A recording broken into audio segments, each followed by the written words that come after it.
सो तेरी छाँव में ड्रामा बहुत ही ज्यादा इंटरेस्टिंग हो चुका है और मैं ये जरूर कहूंगा कि भाई ये बहुत ज्यादा अंडररेटेड ड्रामा है दानिश तैमूर का। अब तक जितने भी ड्रामे लॉन्च हुए, मुझे पर्सनली इसकी स्टोरी और इसका थ्रिल ज्यादा मजे का लग रहा है। इसको अगर हम कंपेयर करें जानेसार ड्रामे के साथ जो ज्यादा बड़े बजट पे शूट हुआ होगा, लेकिन फिर भी आई डोंट थिंक सो कि वो कहीं इसके क्लोज भी है। तो क्या होगा भैया आने वाली एपिसोड में? क्या वदीमा शादी वाले दिन भाग जाएगी? अगर भागेगी तो कैसे भागेगी? लेटेस्ट एपिसोड में क्या इंटरेस्टिंग, क्या थोड़ा अजीब था? आने वाली एपिसोड में क्या हो सकता है? इन सभी क्वेश्चंस के आंसर मैं आज के वीडियो में देने वाला हूं। लेकिन जैसे कि आपको पता है कि भैया पीके लग्जरीज एक ऐसी वेबसाइट है पाकिस्तान की जहां पर दुनिया के बेहतरीन लग्जरी डेकोर आपको 50% ऑफ पर मिलते हैं। अगर नहीं आपने विजिट किया तो नीचे डिस्क्रिप्शन में और पेंट कमेंट में आपको लिंक मिल जाएगा। अभी जाएं, अपनी मर्जी का डेकोर खरीदने के बाद हमें अपना फीडबैक देना मत भूलिएगा। PK Luxus. We don't sell crap. सो वदीमा की मां की मुझे समझ नहीं आती, कभी यहां पर वदीमा के साथ मिल जाती है, कभी अपने शौहर के साथ मिल जाती है। इसको कोई एक स्टैंड लेना चाहिए था अब तक, जबकि लेटेस्ट एपिसोड में इसको सबसे पहले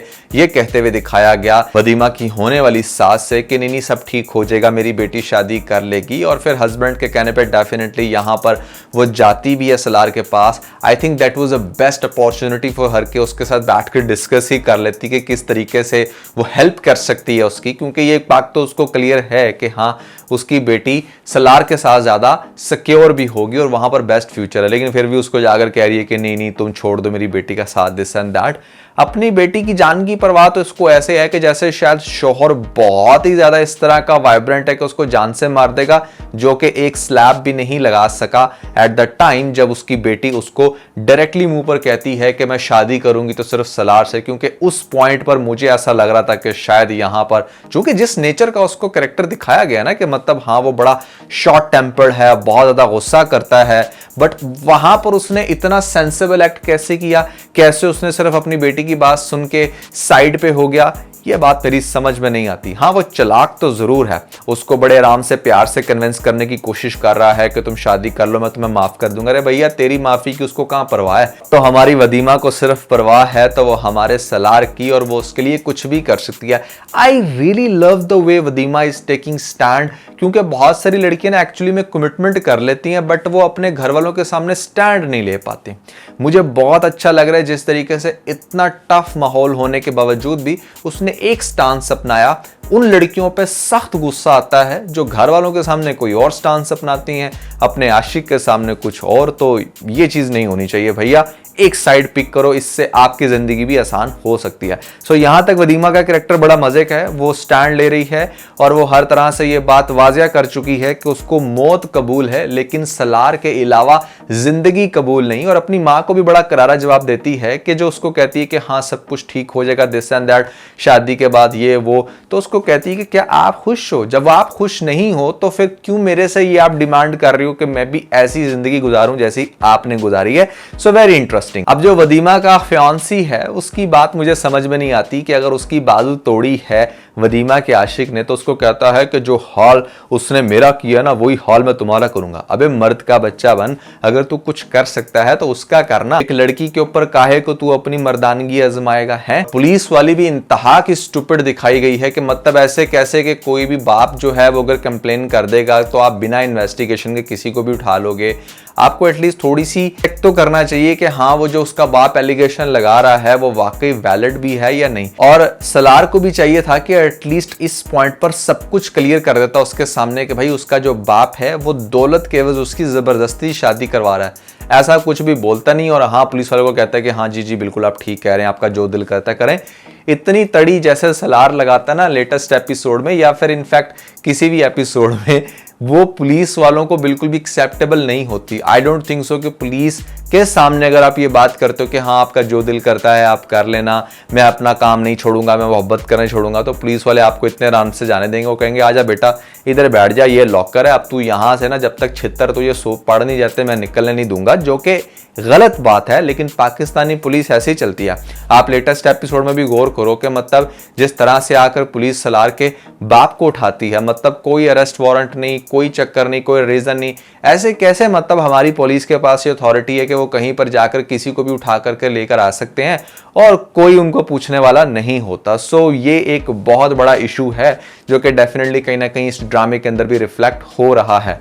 जो सलार का बाप है वो कोई अजीब ही मखलूक है, मतलब समझ से बाहर है कि उसने किस तरह का दिमाग अपना बना रखा है। नेक्स्ट लेवल का वो कंजूस इंसान के सोचो, जब उसके घर की बेल बजती है तो कहता है एक दफा बेल बजाओ भाई, यहाँ पर बिल बहुत आता है। बिल तो वैसे ही बहुत आ रहा है क्योंकि आजकल ये जो लांती गवर्नमेंट हमें टकरी हुई है, इसने ना हर चीज दबा करके रखी है। खैर, वदीमा बहुत स्टूपिड हरकतें कर रही है लेटेस्ट एपिसोड में, मतलब ये जानते हुए भी कि एक सीक्रेट मोबाइल फोन उसने तुम्हें दिया है, तुम उसको रिंग पर लगाकर बैठी हो, और जब यहाँ पर सलार फोन कर रहा है तो पहले बड़े आराम से बैठ के टून सुनती रहती है कि अच्छा बेल बज रही है, और उसके बाद फिर वो फोन उठाती है। और ऐसे कैसे वो इतना रिलैक्स होकर रात को फोन पे बात करके, जैसे आम मतलब घर में उसको अलाउ है, बड़े आराम से उसने बेड के पास अपना फोन रखा हुआ है, दरवाजा भी खुला हुआ है। आई थिंक जो क्रिटिकल कंडीशन घर की दिखाई गई है उसके अंदर तो उसको अपने फ़ोन को बड़ा सिक्योर रखना चाहिए।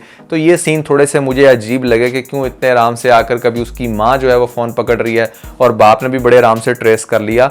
सो यस, ठीक है, वो एक मासूम लड़की है, बट जहाँ पर इतना बड़ा स्टैंड ले रही है, जहाँ पर वो एक इश्क भी लड़ा रही है, तो ये तो चीज़ उसके अंदर सेंस इतनी होनी चाहिए कि हाँ, फ़ोन को सिक्योर कैसे रखना है। अब नेक्स्ट एपिसोड बहुत ही ज़्यादा इंटरेस्टिंग होने वाली है क्योंकि यहाँ पर फाइनली आपको दिखाया जाएगा वो मोमेंट जिस दिन हमारी वदीमा का निकाह होना है। और शायद इस पॉइंट पर हमारा जो पुलिस वाला है, जब उसका टकराव हो सलार के साथ, तो सलार तब बताए कि उसका बाप उसकी ज़बरदस्ती शादी करवा रहा है दौलत के एवज। तो हो सकता है कि आप पुलिस वाला भी थोड़ी सी इन्वेस्टिगेशन करे कि अच्छा मामला क्या है, कुछ तो गड़बड़ उसका बाप भी कर रहा है जिसकी वजह से यहाँ पर ये लड़का इतने कॉन्फिडेंस में और उसकी बेटी उसका साथ नहीं दे रही। तो आपको दिखाया जाएगा कि हो सकता है कि सबसे पहले तो भैया वो एट द टाइम ऑफ निकाह यहाँ पर बहुत ही बड़ा थ्रिल करे, और वो क्या होगा आप ज़रा गौर से सुने। मुझे ऐसा लगता है कि जो उसकी दोस्त है वदीमा की, रुखसार जिसका नाम है, एक वो, और दूसरे साइड पे हमारी जो सलार की दोस्त है, इन दोनों को वो बुर्का पहनाकर भेजेगा वदीमा के घर में, क्योंकि डेफिनेटली वदीमा से राब्ता नहीं हो पा रहा, तो स्ट्रैटेजी कैसे बनेगी, इसके लिए ज़रूरी है कि राब्ता हो। अब राब्ते के लिए क्या होगा कि वदीमा के निकाह के टाइम पर वो दो औरतें बुर्का पहन के आएंगी, जिसका डेफिनेटली उसका चलाक बाप कहेगा कि मैंने इनका चेहरा देखना है। तो माँ कैसे कहेगी, देखो वो फुल शरीय पर्दा कर रही हैं, कैसे आप उनका चेहरा देख सकते हो, आप माशाल्लाह समझदार हो, ऐसा मत करो। तो वो उन दो औरतों को अंदर आने देगा। अब उसके बाद क्या होगा कि यहाँ पर वो जो दो औरतें हैं वो वही हैं, एक रुखसार है और एक उसके बाद सलार की दोस्त है। वो मिलेंगी हमारी वदीमा से और उसको सेलफोन देंगे, उसको कहेंगे कि खुदा का वास्ता है इसकी अब थोड़ी सी केयर कर लेना, सलार तुमसे बात। सलार उसको ये कहेगा कि मैं तुम्हारे घर आ रहा हूँ, तुम्हें वहां से भगाने के लिए, तुम रेडी हो जो, दिस एंड दैट। तो कोई उसने अपनी स्ट्रैटेजी बनाई होगी कि कहीं से सीढ़ियां लगा के उसने जाना है, घर में टप के एंटर होना है और लड़की को भगा के लेके जाना। ऑब्वियसली इसको थोड़ा सा फिल्मी तो बनाएंगे, मतलब अगर चाहते तो बड़ा सीधा सा सीन भी दिखा सकते थे कि हाँ फाइनली एट द टाइम यहाँ पर माँ हमारी मान जाती है और वो बच्ची को भगा देती है कि जा सिमरन जी ले अपनी जिंदगी, लेकिन नहीं भाई, माँ का कैरेक्टर थोड़ा सा कंफ्यूज है। अब सलार कहीं से सीढ़ियाँ लगाकर आएगा और फिर आपको दिखाया जाएगा कि मतलब जिस टाइम वो लड़कियाँ आएंगी वो दोनों हेल्प करवाएंगी और वहाँ से वदीमा को भगा के घर से बाहर चली जाएंगी, बुरके में आएंगी और बुरके में ही चली जाएंगी। और आपको दिखाया जाएगा कि वदीमा शादी के टाइम पर भाग जाएगी। जी बिल्कुल, आपने ठीक सुना, बहुत ही ज़्यादा थ्रिलिंग सीन होगा जिस टाइम बाप आएगा वदीमा को कमरे में लेने के लिए कि मौलवी साहब आ चुके हैं, सब कुछ रेडी है।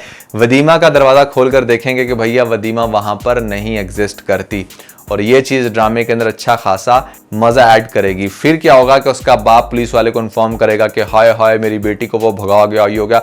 मतलब पुलिस क्यों इतनी चू होती है कि वो बड़े आराम से सिर्फ बाप की कंप्लेन के ऊपर भागती फिर रही है, बिना ये जाने, बिना ये अंडरस्टैंड किए कि उसकी बेटी अब एक अडल्ट है और वो अपनी ज़िंदगी की खुद डिसीजन मेकिंग कर सकती है। तो बेटी से कोई यहाँ पर उसने बयान नहीं लिया और बाप के इशारों पर चल रहा है, या तो फिर आप दिखाते हैं कि हाँ पुलिस करप्ट है और बाप उसको पैसा दे रहा है पुलिस ऑफिसर को, फिर तो इट मेक मोर सेंस कि हाँ भैया पाकिस्तान में ये चलता है। कुछ ऐसा सीन भी नहीं दिखाया हुआ, तो वन साइडेड पुलिस क्यों काम कर रही है, ये मेरा क्वेश्चन है जो मैं चाहूंगा कि आप लोग मुझे कमेंट्स में बताओ। खैर उसके बाद क्या होगा कि पुलिस वाले यहाँ पर घर पे रेड करेंगे, चेक करेंगे हर तरह से, मतलब वो जो दो कांस्टेबल होंगे वो देखने की कोशिश करेंगे, लेकिन उनको भी चकमा देके खैर हमारा जो सलार है वो भगा करके ले जाएगा। उसके बाद क्या होगा भैया, नेक्स्ट आपको दिखाई जाएगी इनकी मुलाकात कोर्ट के अंदर, जहां पर डेफिनेटली इन्होंने शादी करनी है। अब उस पॉइंट पर जब पुलिस आएगी इनको अरेस्ट करने के लिए, तो डेफिनेटली वहां पर हमारे सलार का वकील भी होगा जो बिल्कुल भी अरेस्ट नहीं करने देगा। पूछेगा कि भैया अरेस्ट वारंट कहां पे है और किस वजह से आप अरेस्ट करना चाहते हो, तो पुलिस कहेगी कि ये भगा करके लेकर आया है, बच्ची कमसन है, दिसन है। कहेगी नहीं, बच्ची कमसन नहीं है, बच्ची बिल्कुल अपनी पूरी उम्र के अंदर है, और बेटा आप बताओ आपने शादी किसके साथ करनी है। तो वहां पर वो कह देगी कि मैंने शादी करनी है सलार के साथ, जो कि इनके मुंह पर अच्छी खासी चपेड़ होगी, और यहां पर फिर ये दोनों कोर्ट मैरिज करेंगे और पुलिस भी बाहर खड़ी होगी, सलार का बाप भी, सब हक्के बक्के रह जाएंगे, जो कि मुझे लगता है कि ड्रामे का सबसे ज़्यादा इंटरेस्टिंग सीन होगा। शादी करके आ जाएंगे बड़े अच्छे से, हमारी जो वदीमा है वो दुल्हन बनेगी, अच्छा सीन होगा। लेकिन भैया दुश्मनी इनकी खत्म नहीं होगी, क्योंकि ये जो दुश्मनियाँ होती है ना, बहुत सारे आपने ऐसे केसेस सुने हैं कि लड़का लड़की ने शादी कर तो ली, लेकिन फिर बाद में आके लड़की के कज़न ने लड़के को गोलियां मार दी, या फिर लड़की के बाप ने ऑनर किलिंग कर दी। सो अगर आप भागकर शादी करते हो तो एक चीज तो आप जहन में बिठा लो कि शादी करने के बाद गेम खत्म नहीं होगी, बल्कि वो एक सिर्फ स्टेज होगी जो आपने पार की है। उसके बाद आगे बहुत सारी स्टेजेस हैं। सबसे बेस्ट तो ये है कि अगर आपका पार्टनर आपके साथ खुश है, आप खुश हो, और आपके पास इतनी कैपेसिटी है कि आप वो शहर छोड़ के जा सको, या बहुत अच्छी कैपेसिटी है तो मुल्क छोड़ के जाना सबसे अच्छी अप्रोच होती है। क्योंकि यहाँ पर दो अडल्ट्स अगर अपनी मर्जी से शादी कर लें और उनके जो गार्डियंस हैं वो अगर नहीं चाहेंगे, तो भैया वो आपको बहुत बुरे तरीके से हर्ट कर सकते हैं। And I think that this drama is all about, कि किस तरीके से उनकी ज़िंदगी को माहौल बनाएंगे, उसका कज़न क्या करेगा, प्रॉपर्टी के भी चक्कर हैं, बाप बहुत तंग करेगा, और कैसे कैसे हमारा सलार उसको प्रोटेक्ट करेगा। जैसे जैसे वो प्रोटेक्ट करेगा वैसे वैसे ये ड्रामा आपके लिए मजीद इंटरेस्टिंग होता चला जाएगा। तो काफ़ी मज़े का ड्रामा है, काफ़ी इंटरेस्टिंग स्टोरी लग रही है, जाननिसार से तो बहुत ज़्यादा मज़ा आ रहा है। आप लोगों को कैसी लग रही है भैया ये स्टोरी, आपने मुझे कॉमेंट्स में ज़रूर बताना है। और इसके अलावा अगर आप लोगों ने हमारा ये वाला व्लॉग नहीं देखा तो भैया लास्ट में देखिएगा, बड़ी इंटरेस्टिंग, बड़ी यूनिक और बड़ी बोल्ड डिस्कशन हुई है इसके अंदर। ऊपर आपको लिंक मिलेगा, जल्दी से लिंक पर क्लिक करके वीडियो देख के अपना फीडबैक हमें जरूर दीजिएगा।